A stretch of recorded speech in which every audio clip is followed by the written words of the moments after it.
stories. Phil, you live locally. You saw something 4 years ago. What was it? Well, at the time, a friend and I were observing Grangemouth, which is about 10 miles away. It was a project we were doing for light and dark at college, and we had noticed two small dim lights in the distance over beside Kincardine. They were in the sky. It was above the hill line, and we were observing the lights coming towards us because we wanted to see what would happen, you know, with the lights being against the sky. And the lights came over Grangemouth, and the object that they were attached to hovered above Grangemouth Stadium. And couldn't it have been a plane? I mean, no. It was late at night. Well, I mean, I've never seen a plane hover, apart from certain planes, but were you very scared? How did you feel? At the time, I didn't really feel anything, but after the event, the object turned and it swooped down over our heads. And when I saw the object that close, there was no way I could have said it was a plane or a helicopter, because basically there was practically no noise from the object. Now, you did take a picture that you sent away to be investigated. Yeah. You haven't had it back, I know, No. but what did they say? Well, basically they said it was very spectacular, probably the best photograph I've seen in a long time. It's a shame we can't see it this morning. Yeah. Andrew, you have a similar story, don't you? What happened to you? Well, I was up inside Country Park, right, and I seen this object and it was hovering, and I had my video camera there, so I hovered it and I watched the thing for about 2 or 3 minutes. How big was it? It was fair distance, and it like be a 1 pence, then it doubled in size to the size of a 2 pence. Then a couple of minutes later, it was joined by a second object, which come down and veered off. It was level, and both of them doubled in size, and they hovered with a brilliant white light.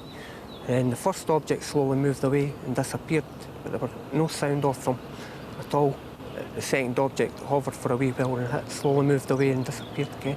These are incredible tales. You also sent your video to be investigated, and you were told there were no aircrafts in the area at that time? No, the Ministry of Defence said there were no military air traffic out. Edinburgh Airport said there were nothing on radar, and there were no private airplanes out or any helicopters in the area at that time. Councillor Buchanan, you're being told these stories all the time. Why is this happening here in Bonnybridge? Well, this is the big question, and I say, well, why Bethlehem? Why the pyramids in Egypt? But I think we've got to have a sense of realism here. We're talking about a small area in the central belt of Scotland. This isn't a Steven Spielberg film set. Sounds like it. No, this is the real world. For 5 years now, we've had continuous sightings of UFOs. Now, a UFO is an unidentified flying object. We're not talking about wee green men and spacemen and people coming from other planets. We're talking about genuine concern for the people in these communities that have continuously seen things in the sky, objects, bright lights, they can't define as being a rational explanation. And this is what I'm concerned about, and we're all trying to get an answer to what it really is. You'd like a government inquiry, wouldn't you? I would. I wrote to the Prime Minister at the time, John Major, about 3 years ago, after there were 800 sightings. I received a letter back from the Minister of Defence stating there was nothing in Bonnybridge that was a threat to national security. Now we're into a situation with over 3,000 sightings. And what they said in a letter to me only a fortnight ago is that if you can come up with something tangible, this is what they're saying, then we maybe come in and have a look. Now, 3,000 people out of a population of over 9,000 people in this small area have said that they've seen something that they can't define as being a conventional aircraft. Well, I think it's time the government was in here. Have you got any explanation yourself? I mean, is this area close to anything that might cause strange objects in the sky? Well, the thing is, the people in this area can see aircraft day and night. We're equidistant between Glasgow and Edinburgh airports. 2.5 miles up the road at Cumbernauld we have an airport. People are used to seeing aircraft day and night and helicopters. They know the difference between a conventional aircraft and some of the things that's been described, as my two colleagues here have said this morning, triangular-shaped things. You mentioned yourself cigar-shaped things. Now, at the end of the day, we've got to say that these aren't conventional aircraft. Phil, you were a UFO sceptic, weren't you, before you saw something? I was always interested, but as a sceptic, as you say, but when I saw this, it's definitely changed me. Would you accept a rational explanation, or do you think that you're looking for an extraterrestrial answer? I just really want to know what it is, where it's coming from. You know, this my thoughts just now, anyway. Well, whatever it is, it's not explained yet. I know that you'd like an answer. In about an hour's time, we will be talking to a UFO investigator who says that he can explain what most people are seeing in the skies. But for now, back to the studio. Something else that people are seeing in the skies and not being too surprised about is clouds. Here is Peter Cockcroft. Thanks very much, Justin. Yes, it's another cloudy start. Saucer was born. Conspiracy theorists and filmmakers have never looked back. One of the world's hot spots for UFO activity, apparently, is the village of Bonnybridge near Glasgow. Our reporter Emma Howard is there. Emma, good morning.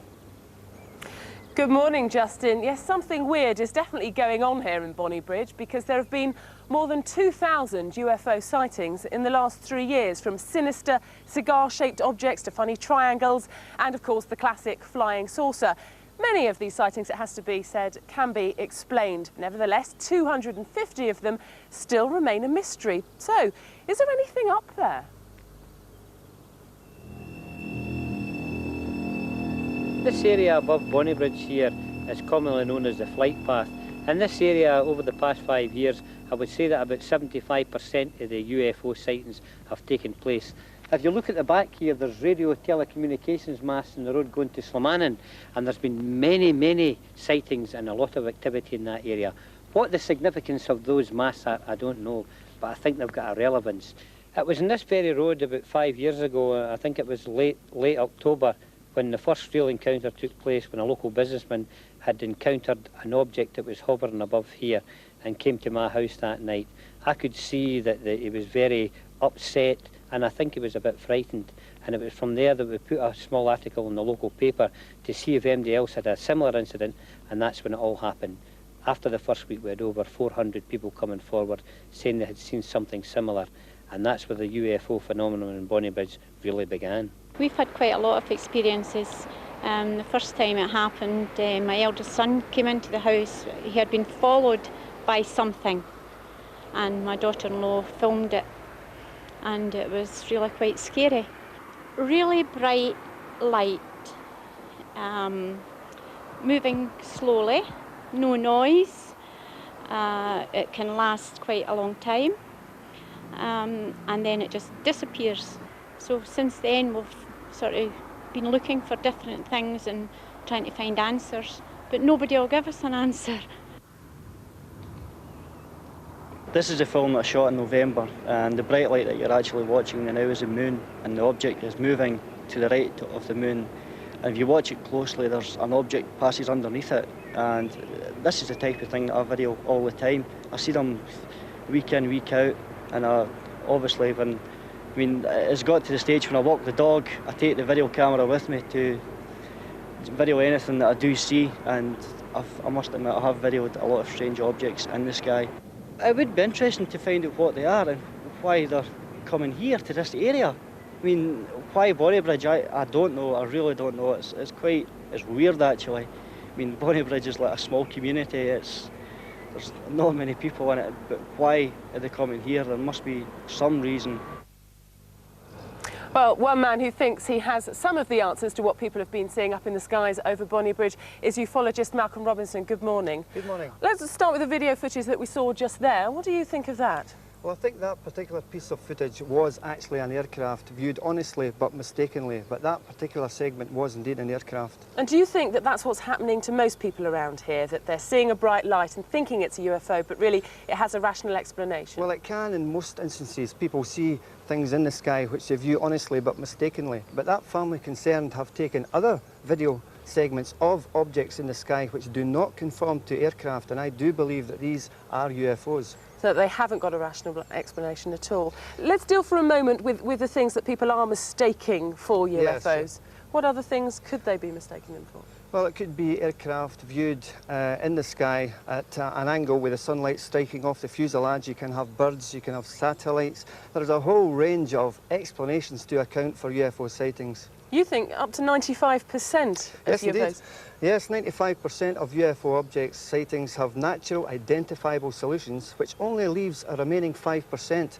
But that 5% is very, very puzzling. Now, you've brought a film with you of the Yes. UFO that you think that you can't identify rationally. Yeah. We've got some footage here. If we have a look at it, explain to us what we're looking at here. We're looking at a very bright, intense light in the sky, which is not a planet, which is not an aircraft. We checked with very many of the national airports to see if there were any aircraft in the vicinity of that sighting, and there were no aircraft in the vicinity of that given sighting. And that's your job, isn't it? To check yes. out any possible rational explanation. It is indeed. We check through the police, through the airports, through the Ministry of Defence, through meteorological stations to try and provide a rational explanation to account for any given sighting. One must always look at alternative explanations, the other side of the coin. Well, our guest earlier, Phil Trevis, took a photograph that he gave to you. Yes. You've brought that along with you. Now, you again think you can't explain It's this a good photograph. one. Let's have a look at this. It's a saucer that came Well, what apart. you're looking at is the underside of this object, and it's a very spectacular photograph, and it's consistent with what is being seen in this locality here in Bonnybridge. A very, very puzzling photograph. Why do you think that it is happening here? Why Bonnybridge? Well, it's a million-dollar question. You know, all we can safely say that Bonnybridge is, in UFO speak, is a hotspot or a window area which seems to attract a higher concentration of UFO reports than anywhere else. But why Bonnybridge? We don't know. Well, it's certainly a phenomenon in the sense that lots of people have seen things they can't identify, whether you believe there's an extraterrestrial explanation or not. You feel the government should come up and investigate? Almost certainly. I would like to see a government inquiry involved with the Bonnybridge phenomena. I'm sure that the British government know what is going on, and I would like to see them come up and get involved with this subject. There's something going on, very tangible, very real in the Scottish skies. It demands explanation. Well, the people here certainly need an answer soon. Thank you for talking to us this morning. Now back to the studio.